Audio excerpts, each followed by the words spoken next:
Shalom everyone, and today we're going to study Parashat Naso, the book of Numbers, Bamidbar, chapter 4, verse 21. And it starts, Vaydaber Adonai Moshe Lemo, and God spoke to Moses, saying, Naso et rosh bnei Gershon gamhem. Raise the head of the sons of Gershon also.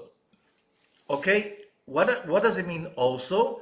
Which means we have a continuation of last week's parasha, because Parashat Bamidbar started with also Naso et Rosh, raise the head, and that was a census. So the census continues, and the concept that we had to work on last week by understanding the issue of the census continues also in Parashat Naso. What is that term? The term is that when Moses and Aaron were doing a census, it was not a census like today governments make a census, so they know how many people are there, what the age group is, so from that they can calculate the consumption of food, all kinds of other utilities and services, government services, because in order to create a budget, you need to have that kind of a census. Now, does God need a census? He knows everything. He is the knower, he's the knowing, he is the knowledge. So as the Maimonides is saying, so what are we talking about? Why do we need that? And the answer is that Moses and Aaron had to go from one person to another and to raise their head. When is that people raise their head? When they feel that they are being taken into account. And that's so it's not counting them but taking them into account, and that's why the verb naso is being used, which means to raise. What does that mean for us? We need to understand that the whole book of Bamidbar is dealing with the coming together of the different people, different cultures, different aspects, different angles of approach. All of it needs to be taken into account in order to create the concept of shalom. Shalom means peace, but we know in different languages the same word has different definitions. The word shalom comes from the Hebrew word shalem. Shalem means complete.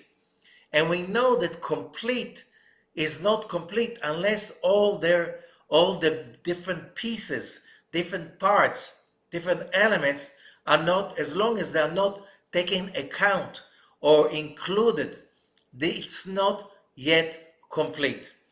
So when we want to create anything that works, either a community, a society, a company, a state, humanity, it's all about taking so many opinions, ideas, points of view into account, while realizing that my point of view is never complete unless I take into account other people's point of view. And this is very hard, as we all know. However, we know scientifically when you have a company that has an ability to create brainstorming and there's no suppression of ideas, societies like this, and first of all, companies, industrial companies in the world of business, the more opinions, the more chaos in a way, the more anarchy in a way. However, these companies have more ideas, they can thrive much better in the longer term, and they can deal with the changes in the global markets, that especially today, much better when you have a lot of ideas. And the idea of brainstorming, which means we take everybody into account. We give everybody that idea that your opinion is also important for all of us. It doesn't mean we accept it, but just by listening to somebody else's point of view, we learn a lot, we gain a lot.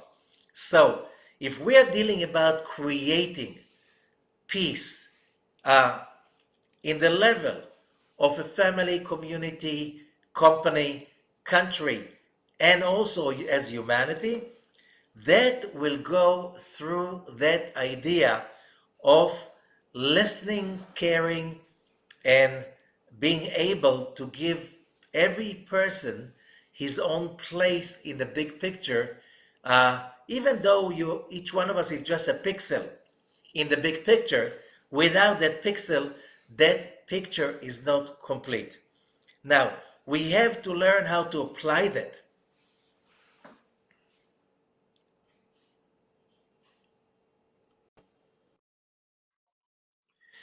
So after we got this idea, which is repetitive, and we have to realize it has something to do with Mount Sinai revelation that we are celebrating this week, because the idea, one of the main ideas of Mount Sinai revelation, if not the main idea, is that when we read in the book of Exodus that before the nation of Israel had the revelation, one stage before was that they camped in front of the mount as one person.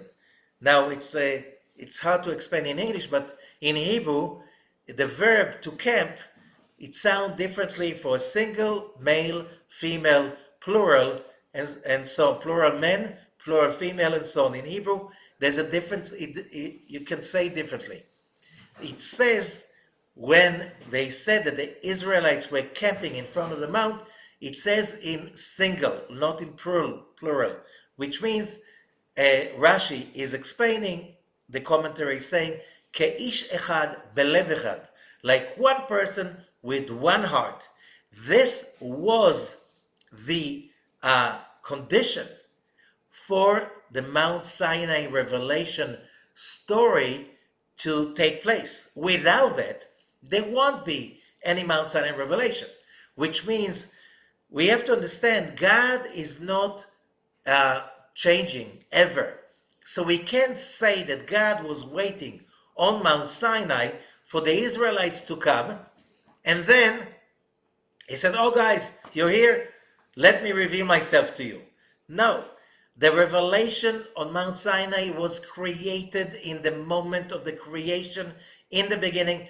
The whole creation with all possible scenarios was already there, created in the beginning, in the first moment. All of us, every creature, every soul, with all the different scripts, till each one of us, with all the options of the free will. If we choose this or we choose that, and all the options till we come into completion as a person, as individual, and as a whole, as humanity, all of that was already there, created in the first instant of the creation, because time came into being only after the sin of Adam. Before that, the creation was above time.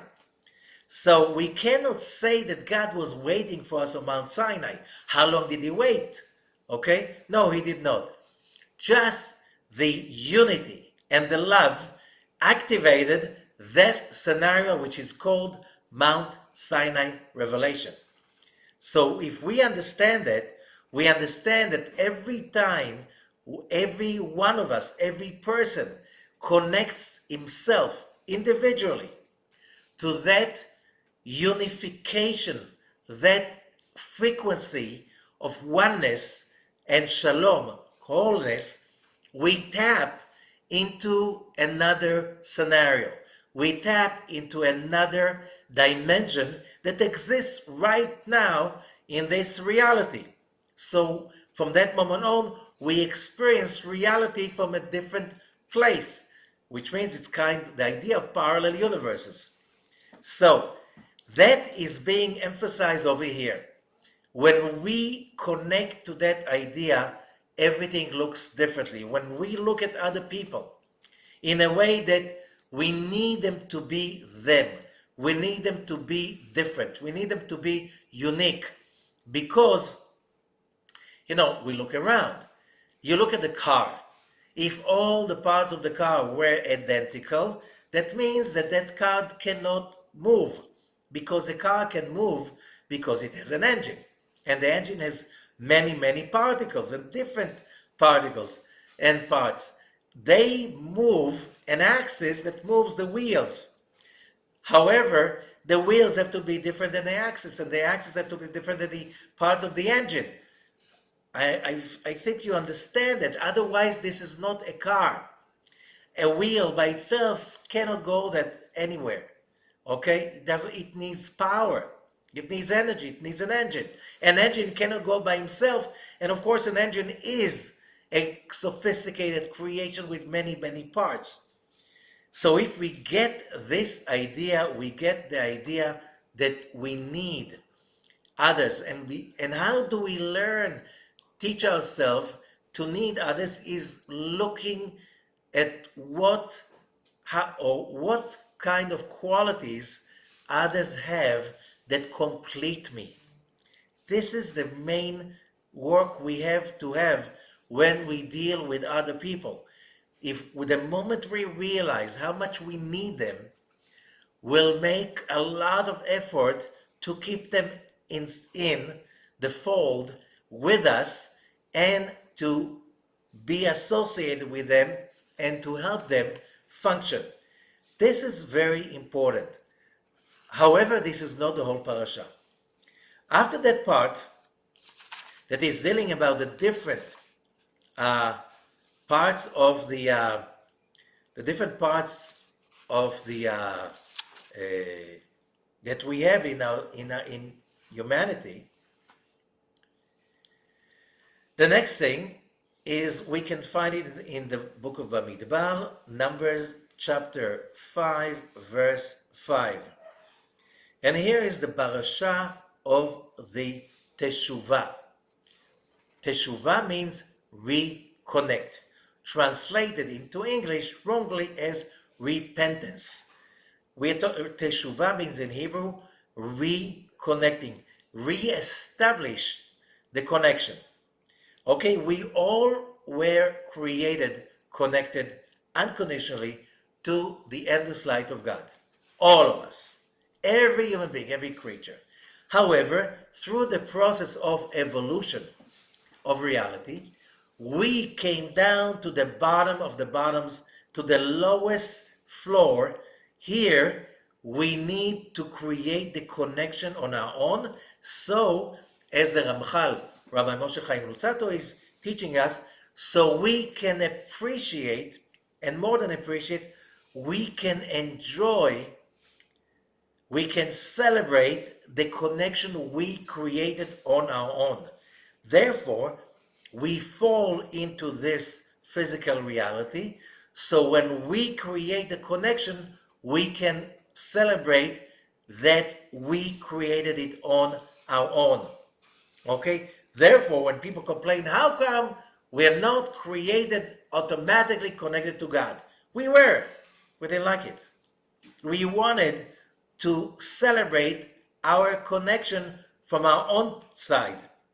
Now, so this part of the parasha is talking about when people disconnect, which means they sin, they make mistakes. This is what should they do in order to reconnect themselves to God.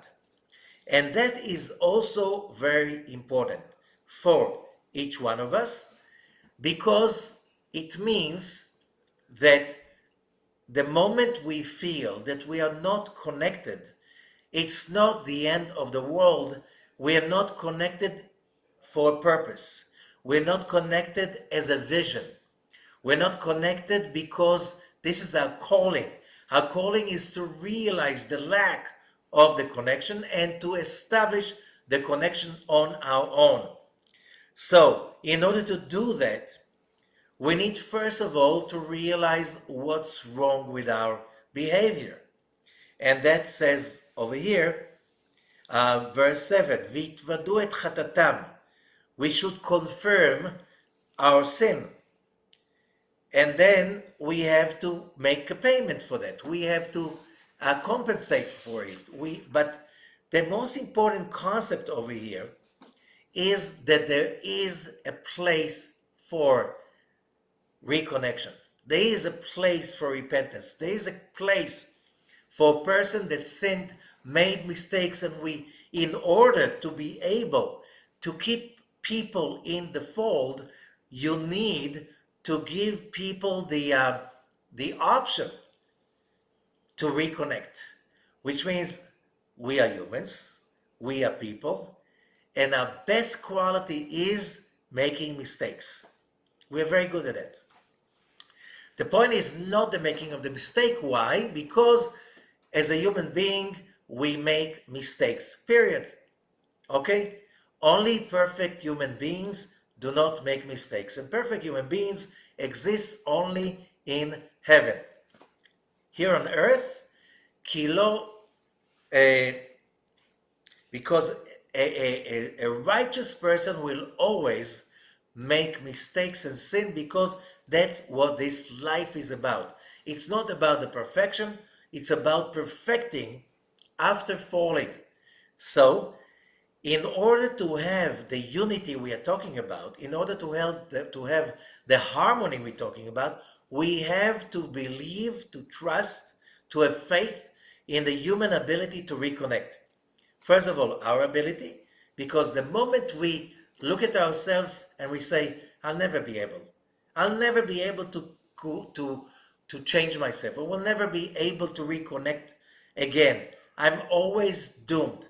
This is not allowed, because as long as you're alive, you can change. It's never too late, and that's a very, very important aspect. Also, another aspect is about other people. The moment we don't let people the opportunity to change, transform, and reconnect, how do you create peace? How do you create harmony? How do you create synergy, synthesis? This is very, very important. Now, the next issue, which is also another very important part, is the story of the Sotah. The Sotah the story is like this. That's the legal issue in the Torah. When there is a man, a married man, and he has kind of a anxiety, or is obsessed with the idea that his wife betrayed him. How do you deal with that? So, according to the Bible, you don't hire a detective or something like this to find out if the story is true. It says in verse 15, chapter 5, והביא האיש את אשתו אל הכהן. So the husband should bring his wife to the Kohen, should bring an offering for her, and then the Kohen will take that woman, and there is a very weird story. And it says, ולקח הכהן מים קדושים, and the Kohen will take holy water, בכלי חרס, in a clay vessel, in a jar, and he will take also some of the soil from the temple ground and put it in the water, the holy water, in the jar. And then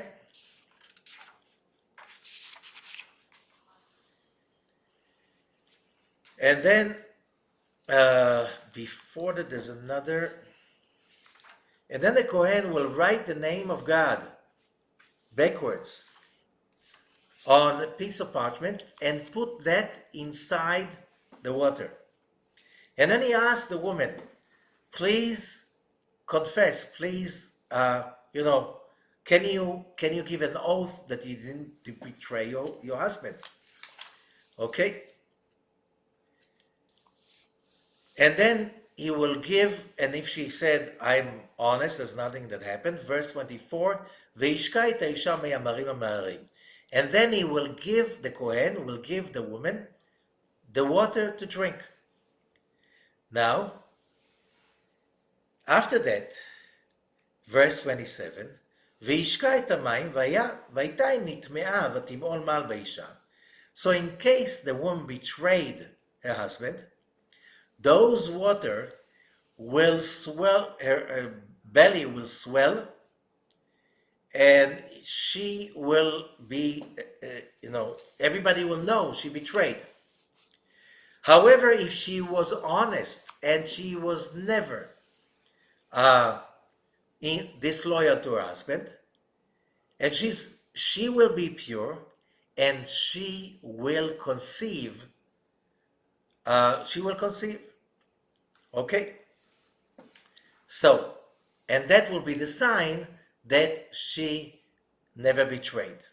Which basically, that's a genius idea.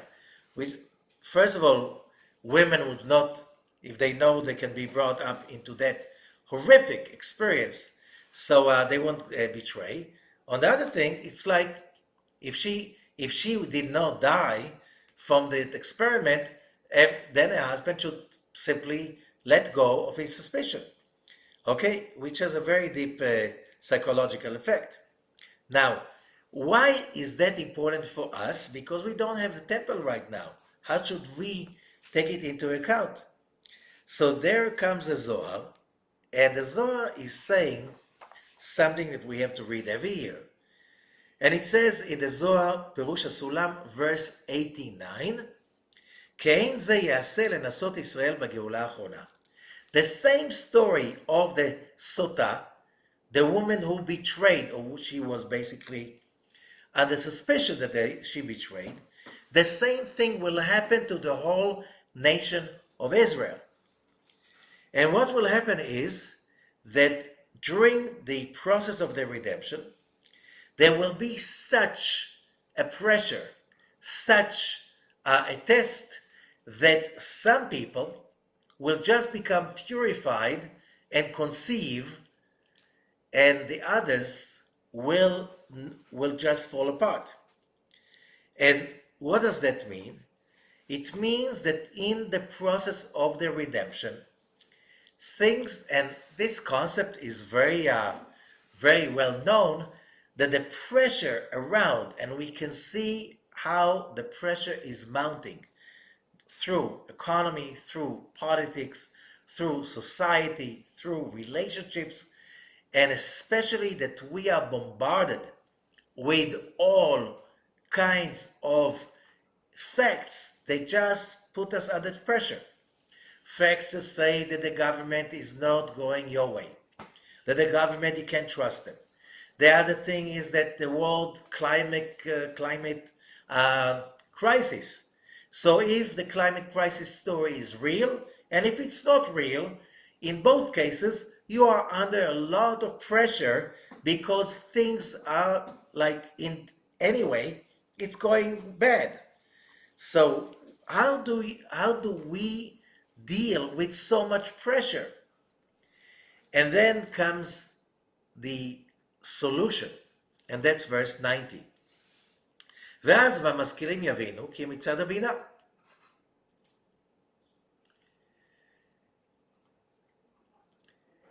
And it says, and those people who have the wisdom will understand is yavinu. It's coming from the shoresh bina, sfirat bina, because bina is that sephirah in the tree of life that also we need to connect in order to do a real teshuvah.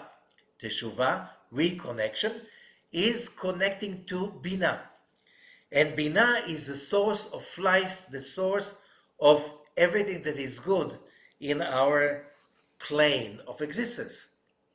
So how do we connect to that level of bina in the tree of life in our era? And for them it says, והמשכילים יזהירו כזוהר הרקיע. That's the book of Daniel, chapter 12. And the wise people, they will shine like the splendor of the heavens. splendor, that's the word Zohar. That's where the name of the book, Zohar, came from. בחיבור הזה שלך, you have to remember that that part what we just spoke about, it was said by Moses, who came to visit Rabbi Shimon and teach him in the cave.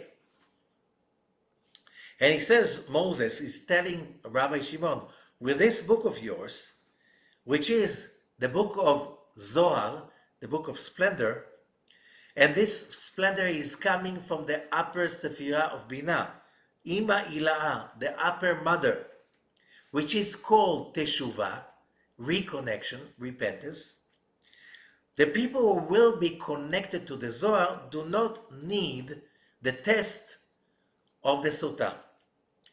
ומשום שעתידים ישראל לטעום מעץ החיים, שהוא ספר הזוהר הזה, and since Israel is going, the nation of Israel, is going to taste from the tree of life, which is the book of the Zohar, יצאו בו מן הגלות ברחמים.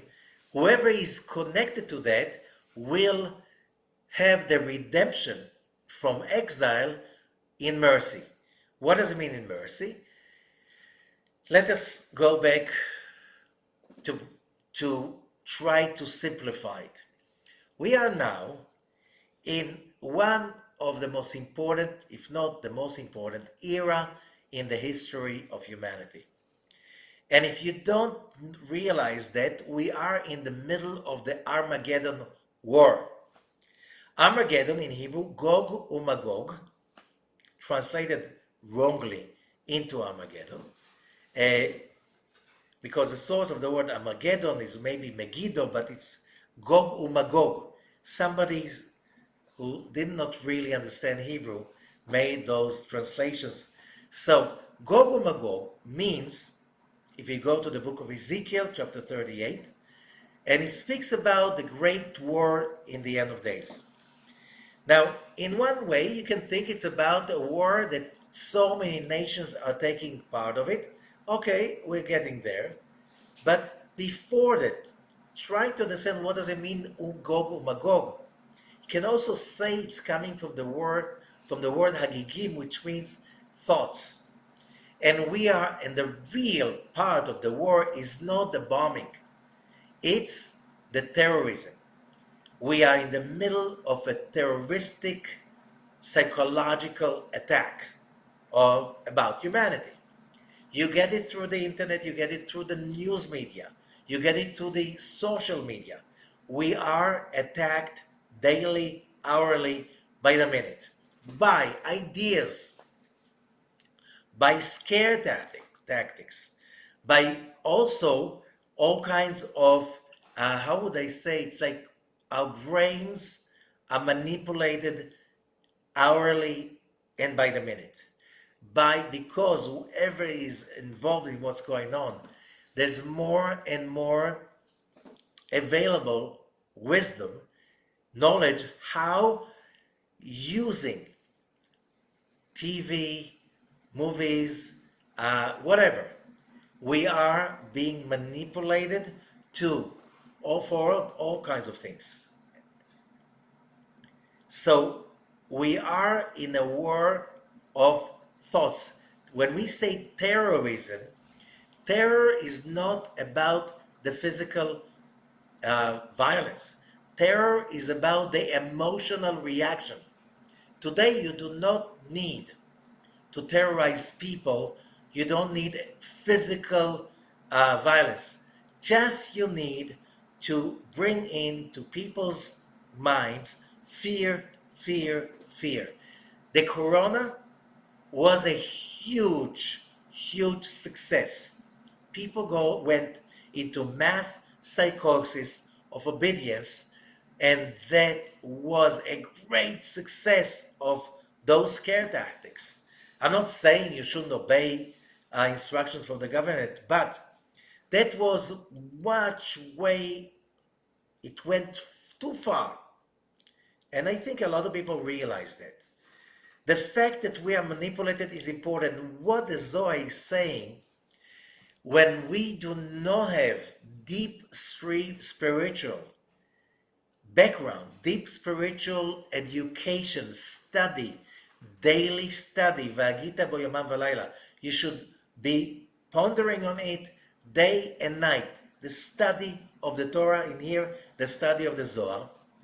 It's very easy to manipulate you, and if you look around, people's knowledge is today so shallow, so not complicated. We are all being programmed since childhood, since we are babies, to follow the religion of today, which is being, homo consumus. We're just here to consume, because the great Molech, the great idol of today is the growth, the GDP. The GDP has to grow. How would that grow? If we work harder and we spend more, then the GDP will grow. So we are being pushed to buy, to shop. It's never okay what you have. You always have to buy more updated products, and you're being conditioned that what is happiness? Buying products. What is happiness? Spending money on services and stuff like this. And we have to know that the knowledge that the Zohar is talking about is the greatest enemy of that system. Because when you are really spiritually connected, you can always fix yourself, always reconnect to God's light, to the tree of knowledge, to the network of God. And when you're connected, you're not so susceptible to the massay causes of either shopping, being scared, hating others, all of that you see daily. You get immunity for that. And that's why it says that when you taste from the tree of life, with especially the study of the Zohar, you create immunity, and that immunity is immunity from the terrorism. You're not going to be scared as much. You're not going to be frightened as much, and you're not going to be so easily manipulated to do things you don't really want to. So that's a very important thing. Because we as humanity, we need to go closer and closer back to that moment of Mount Sinai revelation, to reenact that moment, to feel that moment, to experience that moment, because this moment is the beginning of the redemption for all of humanity. It's the first time that the idea, the consciousness, the realization, the perception that every human being was born in the image of God, and every human being has, because of that, has the right for happiness, and no one has the right to take it away from him. Of course, in the condition that you keep the rules, that you do not steal, you do not kill, you do not covet other people's wife or properties. You have to, in order to stay eligible to that tree of life experience, there are certain rules you have to follow. But then it's not that hard, because then you connect to the real, true freedom of humanity. So that brings us to another thing that is so important in this parasha. And in this parasha, we find on chapter 6, verses 23, 25, 26. I'm sorry, 24, 25, 26. This is the priestly benediction, the blessing of the Kohanim. Yevarechecha Adonai v'yishmerecha. God will bless you and give you protection.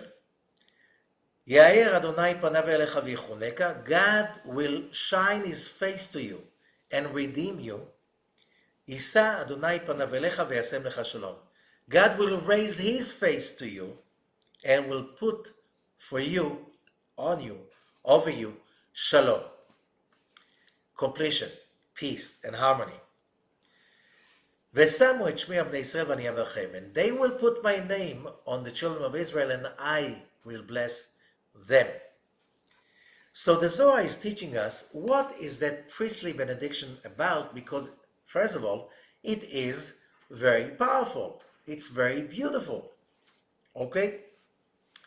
That law was given in the desert some 33 centuries ago. Till today, if you go,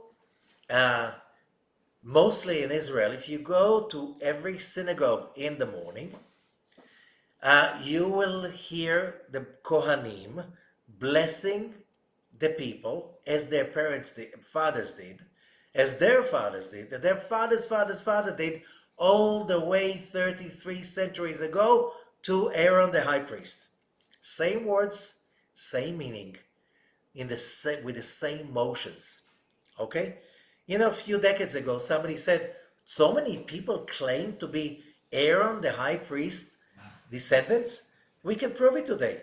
We just do a DNA test of their Y chromosome, because the Y chromosome is the only chromosome in our DNA that never changes. That's a chromosome that a father gives to his son. If you got the Y chromosome from your father, you are a male.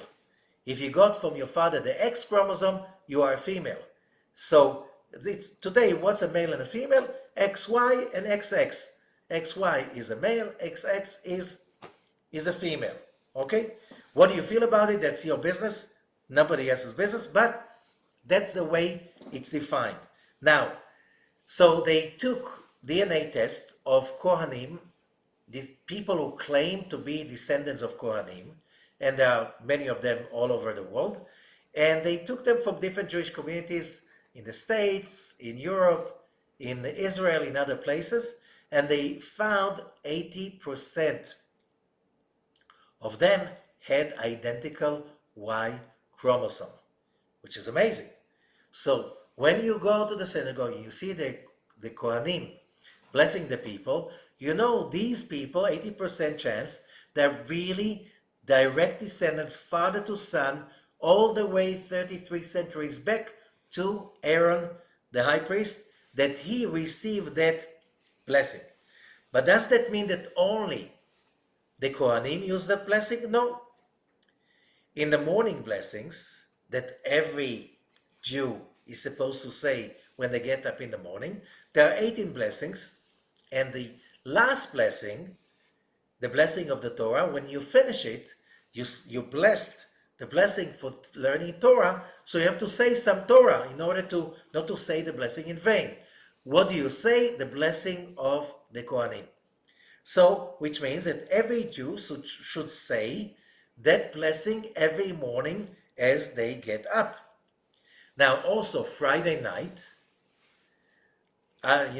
just before Shabbat dinner, so this is when the fathers, sometimes also the mothers, whoever wants to, bless their children with that priestly benediction.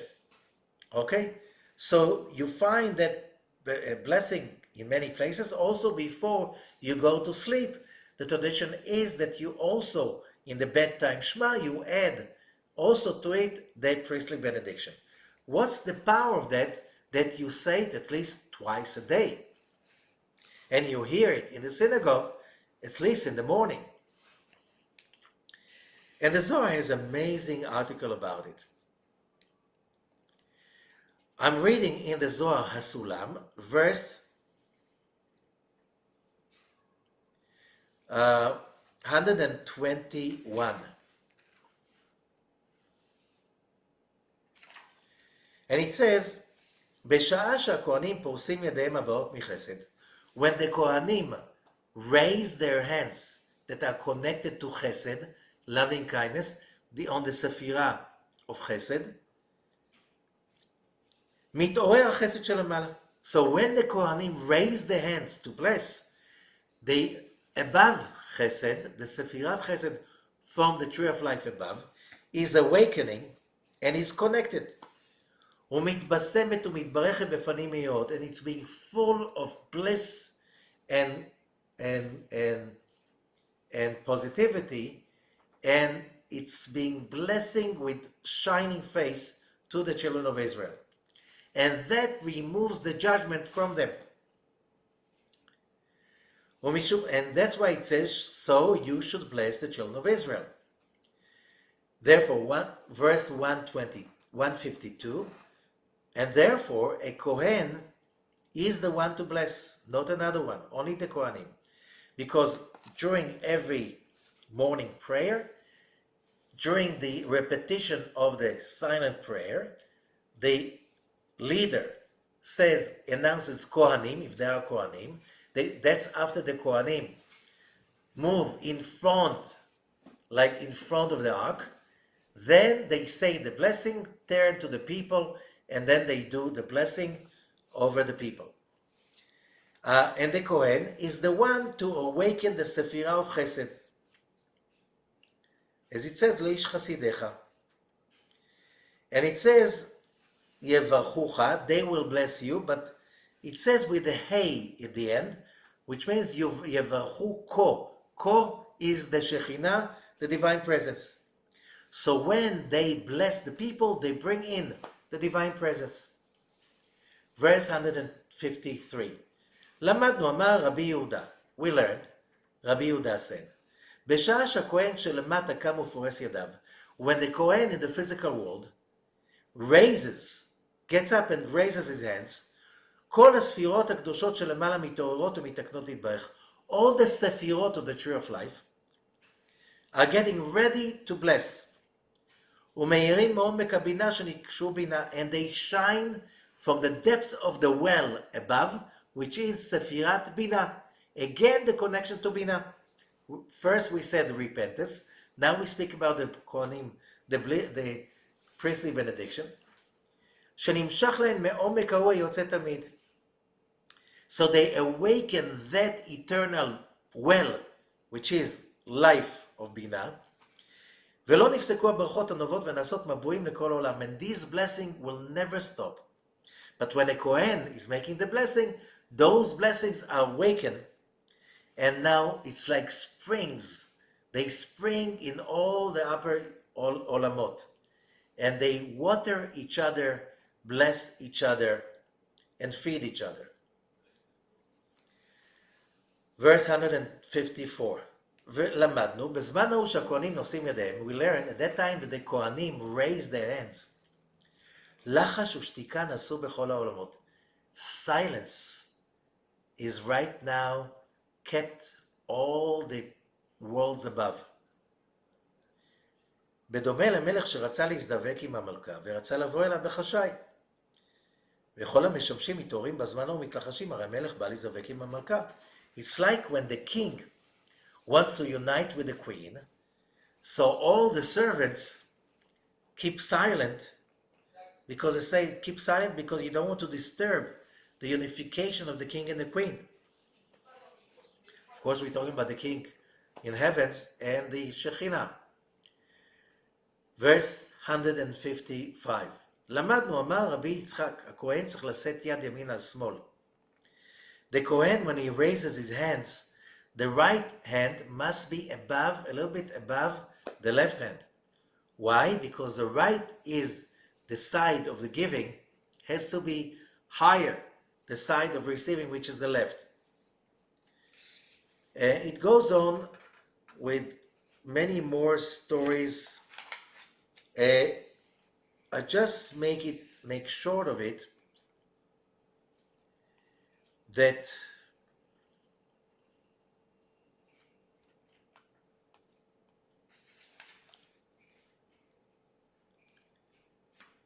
okay. There are a few secrets that are connected to the blessing of the Kohanim. One, just a few simple ones. One of them is that in the blessing of the Kohanim, there are 60 letters altogether. 60 letters. We know that the Star of David has 6 points. Each point is pointing at 10 Sephirot, 10 illuminating lights. Altogether, 6 times 10, 60.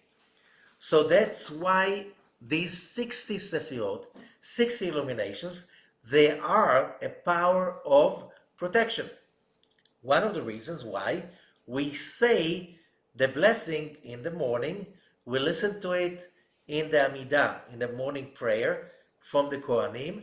If there are no Kohanim, so the leader of the prayer says it by himself, and you repeat it when you go to sleep, because all of these cases you need protection shields of positivity to go through the day when you are kind of shielded and safe. Now, there's another thing. The Zohar says in the blessing of the Kohanim there are 15 words. And that's also very important. Why 15 words?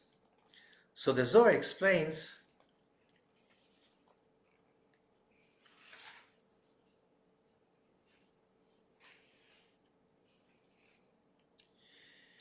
that if you look at the person's hand, we have in the hand 15 knuckles. You have 2 in your thumb and then 3 in each other. So altogether this is 4 times 3 is 12, plus 2, this is 14. 14 in Hebrew is Yud Daled. Yud is 10, the letter Yud. You know the Hebrew letters are numbers. So when you want to write 14 in Hebrew, you write Yud Daled. Yud Daled is also Yad, a hand, right? A hand. Okay, but you have also the palm. That is the 15th part. So this is the source of the Chamsa, because you have 15 knuckles for 15 words, and the last one, Shalom, is here. And what is more powerful than Shalom when a person is in that energy of harmony, loving, caring for others? Then you have inner peace. That inner peace, because of the inner completion, is the most powerful protection. Why? Because can you bring darkness into a place of light?